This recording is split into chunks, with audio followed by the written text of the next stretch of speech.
طلاق کے علاوہ 7 ایسی چیزیں اور ہیں جن سے عورت نکاح سے باہر ہو جاتی ہے۔ جی ہاں، نکاح ٹوٹ جاتا ہے۔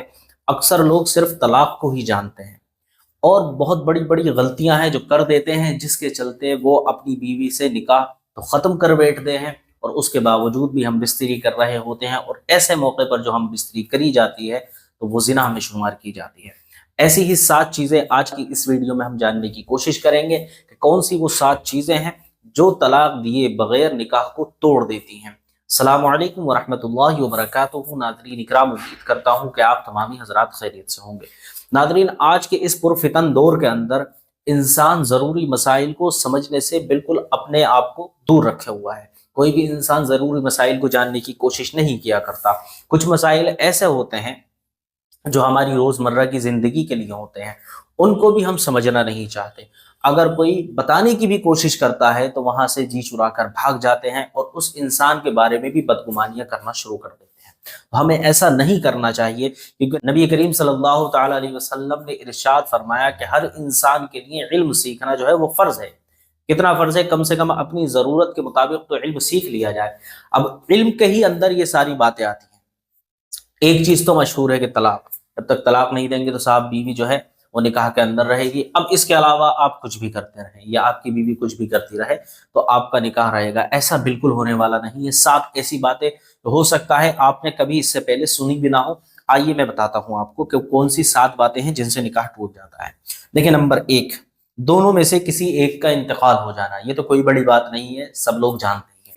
دونوں میں سے کوئی ایک اگر انتقال کر جاتا ہے تو اب جیسے شوہر کا انتقال ہو گیا تو ایام عدت گزارنے کے بعد یہ عورت جو ہے وہ دوسرا نکاح کر سکتی ہے، اور عورت تو کر سکتی ہیں دوسرا نکاح، اور ایسے ہی آدمی کے لیے ہے، آدمی کو تو عدت بھی نہیں کرنی، وہ دوسرا نکاح کر سکتے ہیں۔ کسی ایک کا انتقال ہو جاتا ہے تو نکاح ٹوٹ جاتا ہے۔ اسی طرح نمبر 2، خلا۔ خلا ایک ایسی چیز ہوتی ہے جس میں بیوی جو ہے وہ کچھ پیسے دے کر آزاد ہو جاتی ہے۔ اس نے کچھ پیسے دیے اپنے شوہر کو اور اس نے کہا کہ بھائی ان پیسوں کے بدلے مجھے چھوڑ دو آپ۔ تو یہ شوہر اگر چاہے تو اس سے پیسے لے لے اور بیوی کو آزاد کر سکتا ہے۔ تو یہ کیا ہے؟ یہ بھی کوئی طلاق نہیں ہے، اس کو خلا کہا جاتا ہے۔ خلا سے بھی بیوی کا نکاح ٹوٹ جاتا ہے اور بیوی اب نکاح سے باہر ہو جاتی ہے، کہیں بھی جا کر اب وہ کسی سے بھی نکاح کر سکتی ہے۔ اسی طرح نمبر 3، شوہر ایسی قسم کھا لے کہ بیوی سے قربت نہیں کروں گا تو نکاح ٹوٹ جائے گا۔ آپ نے دیکھا ہوگا اکثر بیوی سے ناراض ہو گئے، کسی نے چڑھا دیا آپ کو، کسی نے آپ کے کان بھر دیے اور آپ نے قسم کھا لی کہ صاحب آج کے بعد میں اپنی بیوی کے قریب جاؤں گا ہی نہیں، اور یہ جملے آپ نے قسم کھا کر کہہ دیے، تو اب آپ کا نکاح چلا گیا، کیونکہ نکاح نام ہی اس چیز کا تھا کہ آپ اپنی بیوی سے قربت کرتے، اپنی بیوی سے صحبت کرتے، لیکن آپ نے اس طرح کی قسم کھا لی تو اب آپ کی بیوی آپ کے نکاح سے باہر ہو گئی۔ دیکھیں، اس میں بھی لفظ طلاق استعمال نہیں ہوا ہے، لیکن بیوی جو ہے وہ نکاح سے باہر ہو گئی۔ تو یہ موٹی موٹی چیزیں ہیں جن چیزوں کا آپ کو خاص طور پر خیال رکھنا چاہیے، کیونکہ یہ ہماری زندگی کے روزمرہ کے مسائل ہیں، اکثر لوگ اس سے باخبر ہیں۔ اسی طرح نمبر 4، شوہر کا کہیں غائب ہو جانا۔ جی، شوہر اگر کہیں پر غائب ہو جاتا ہے تو بیوی کے لیے ایک مدت مقرر ہے، تقریباً 7 سال۔ 7 سال تک وہ اس کا انتظار کرے گی، اس کے بعد وہ دوسرا نکاح کر سکتی ہے۔ تو یہ کیا ہوا؟ نہ ہی شوہر نے طلاق دی تھی، نہ ہی اس نے کوئی قسم کھائی تھی، نہ ہی کوئی اور بات تھی، وہ تو بس اچانک سے غائب ہو گئے۔ اب غائب کہاں ہو جاتے ہیں؟ کچھ لوگوں کو دیکھا جاتا ہے کہ وہ جنات اٹھا کر لے جاتے ہیں، اور کچھ لوگوں کے ساتھ ایسا ہوتا ہے کہ وہ گھر سے باہر گئے، ان کا دماغ چل گیا اور وہ کہیں دور چلے گئے، اب گھر واپس آنے کا ان کو راستہ بھی معلوم نہیں ہوتا۔ تو ایسی سچویشن میں اسلام نے عورت کے ساتھ آسانی کرتے ہوئے اس کو 7 سال کی مدت دے دی کہ 7 سال تک انتظار کریں، اس کے بعد آپ دوسرا نکاح کر سکتی ہیں۔ اسی طرح نمبر 5، شوہر یا بیوی میں سے کسی ایک کا دین سے پھر جانا۔ اس ٹائم یہ چیز ٹرینڈنگ میں چل رہی ہے کہ ایک غیر مسلم بیوی ہے اور شوہر جو ہے مسلمان ہے، انہوں نے ان سے شادی کر لی، وہ اپنے دھرم میں ہے، یہ اپنے دھرم میں ہے۔ اب یہ بیچ میں جو ہم بستری ہو رہی ہے، اسلام کی نظر سے اگر اس کو دیکھا جائے، شریعت کی روشنی میں دیکھا جائے تو یہ زناکاری ہو رہی ہوتی ہے، کیونکہ ایک مسلم اور غیر مسلم کا نکاح نہیں ہو سکتا۔ اسی طرح جیسے آپ دونوں مسلم تھے، شوہر بھی مسلم ہے، بیوی بھی مسلم ہے، اب کوئی ایک ان میں سے دین سے پھر جائے، یعنی کسی بھی طرح وہ مرتد ہو جائے یا بدعقیدہ ہو جائے، اور اس نے جو ہے دین کو بہت ہلکا جاننا شروع کر دیا اور دین کو کچھ نہیں سمجھ رہا، تو ایسے موقع پر کیا ہے کہ یہ نکاح ٹوٹ جاتا ہے، اب اس میں نکاح میں کوئی دم نہیں رہا، بیوی نکاح سے باہر ہو چکی ہے۔ اسی طرح نمبر 6، کسی کا کسی سے نکاح ہوا اور پتہ چلا کہ یہ دونوں دودھ شریک بھائی بہن ہیں تو نکاح ٹوٹ جائے گا۔ جی، یہ بھی بہت اہم بات ہے کہ بچپن کا دور ہے، چھوٹے چھوٹے دو بچے ہیں، ایک لڑکی ہے ایک لڑکا ہے۔ اب دیکھا ہوگا آپ نے، دو خالہ زادے بہن بھائی ہوں یا تیرے چچیرے بہن بھائی ہوں، ان کا نکاح اکثر ہو جاتا ہے، لیکن کہیں کہیں ایسا ہوتا ہے کہ بچے دونوں چھوٹے تھے، اب ایک ماں جو تھی وہ کہیں کسی کام سے چلی گئی، دوسری ماں دونوں بچوں کو سنبھال رہی ہے۔ اب ایسے مقام پہ کیا ہوا کہ ایک دن ماں کو آنے میں تھوڑی دیری ہو گئی، اب ماں جو تھی وقت پر گھر نہیں پہنچ پائی، اب یہ جو لڑکا تھا اس کو بھوک لگنے لگی، اب جو لڑکی کی ماں تھی اس نے کیا کیا، اپنی بیٹی کو جب دودھ پلایا تو اس بچے کو اٹھا کر دودھ پلانا شروع کر دیا، جبکہ اس کا بیٹا نہیں ہے، اس کی ماں الگ ہے۔ اب اس لڑکی نے بھی دودھ پیا ہے اسی ماں کا، اور اس لڑکے نے بھی اس ماں کا ایک دن دودھ پیا ہے۔ دودھ پینے کی ایک مدت ہوا کرتی ہے تقریباً 2 سال، ان 2 سال کے اندر کا یہ واقعہ ہے۔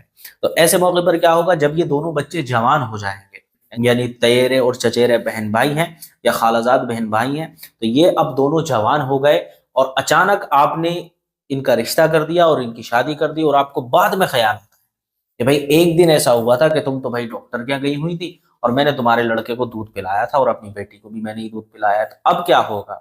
ایسے موقع پر ان دونوں کا نکاح ٹوٹ جائے گا۔ کیوں ٹوٹ جائے گا؟ کیونکہ یہ دودھ شریک بہن بھائی ہو گئے، دودھ شریک بہن بھائی کا کبھی بھی نکاح ہو ہی نہیں سکتا۔ جب تک خیال نہیں آیا تھا تب تک کوئی بات نہیں تھی، لیکن جیسے ہی یہ بات ظاہر ہوئی کہ اس نے بھی دودھ پیا تھا صرف ایک دن، جی ایک دن سے زیادہ نہیں، صرف ایک دن اگر دودھ پیا تھا تب بھی ان دونوں کا نکاح نہیں ہو سکتا۔ اگر بات یاد آ جاتی ہے تو فوراً نکاح ٹوٹ جائے گا، اس چیز کا بھی آپ کو خاص طور پر خیال رکھنا چاہیے۔ اسی طرح نمبر 7، سسر نے اپنی بہو کا ہاتھ پکڑ لیا یا زنا کر لیا، یا داماد نے ساس سے زنا کر لیا تو نکاح ٹوٹ جائے گا۔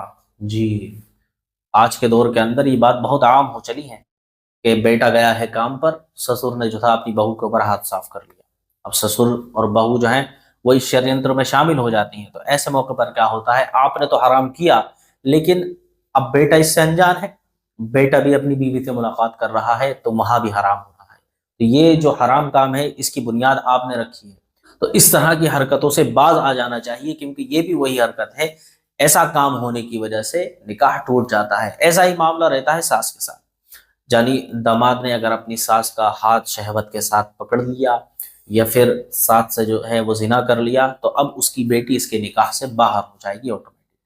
تو یہ وہ باتیں ہیں جو نکاح کو ختم کر دیتی ہیں، لیکن اس میں لفظ طلاق کہیں سے لے کر کہیں تک استعمال ہی نہیں ہوا۔ اب بتائیں اس میں سے کتنی باتیں ایسی ہیں جو لوگ نہیں جانتے ہیں۔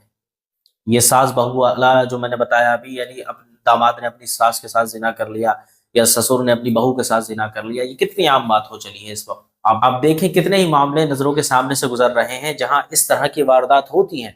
اب ایسے موقع پر کیا کیا جائے؟ دیکھیں، آپ کو اپنی زندگی کا خود خیال رکھنا چاہیے، اور خاص طور پر آپ کو ایک چیز کا ضرور اہتمام کرنا چاہیے کہ آپ کو ضروری جو علم ہے وہ اپنے لیے ضرور سیکھنا چاہیے، کیونکہ آپ ان چیزوں سے تبھی بچ سکتے ہیں جب آپ علم دین سیکھیں۔ آپ ضروری مسائل اپنی مسجد کے امام صاحب سے جاننے کی کوشش کیا کریں، یا کہیں مدرسے کے اندر جا کر آپ جاننے کی کوشش کیا کریں، کیونکہ یہ ضروری مسائل آپ کی زندگی کا ایک اٹوٹ حصہ ہیں۔ اگر آپ ان سے اپنی نظروں کو چرا کر بھاگ جاتے ہیں تو آپ بہت بڑے بڑے گناہ آسانی کے ساتھ کر دیتے ہیں، اور جب آپ کو یہ بات پتہ چل جاتی ہے کہ بھائی اس کام کے اندر گناہ ہے، یہ کام ثواب کا ہے، تب آپ کے قدم لڑکھڑاتے ہیں اور آپ اپنے آپ کو ان غلط کاموں کی طرف جانے سے روک سکتے ہیں۔ امید کرتا ہوں آج کا ویڈیو آپ کو پسند آیا ہوگا۔ ویڈیو پسند آیا ہو تو ویڈیو کو لائک کریں، چینل کو سبسکرائب کریں اور اس ویڈیو کو اپنے دوستوں تک ضرور پہنچائیں۔ السلام علیکم ورحمۃ اللہ وبرکاتہ۔